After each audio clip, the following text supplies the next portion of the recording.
এমন কোনো মানুষ নেই যে পোড়া ভর্তা খেতে ভালোবাসে না। আর পোড়ার কথা বলতেই প্রথমে আসে বেগুন ও টমেটো পোড়ার কথা। প্রথমে একটা বেগুনকে জল দিয়ে ভালো করে ধুয়ে নেব। ধোয়া হয়ে গেলে মাঝখান থেকে 4টে ফালি করে নেব এবং দেখে নেব তাতে কোনো পোকা আছে কিনা। আর বেগুনটা এমনভাবে কাটতে হবে যাতে গোটা থাকে।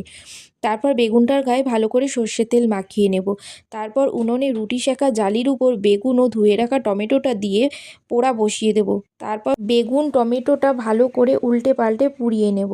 তারপর বেগুন ও টমেটোটাকে পরিষ্কার করে নেব। একটা থালাতে পোড়া বেগুন, টমেটো, দুটো শুকনো লঙ্কা আগুনে পুড়িয়ে নেব। তাতে কিছুটা পেঁয়াজ কুচি, কাঁচা লঙ্কা কুচি, আদা কুচি ও ধনেপাতা কুচি দিয়ে দেব। তারপর তাতে পরিমাণ মতো সর্ষের তেল, স্বাদ মতো নুন দিয়ে বেগুন ও টমেটো ভালো করে চটকে চটকে সব কিছুর সাথে মেখে নেব।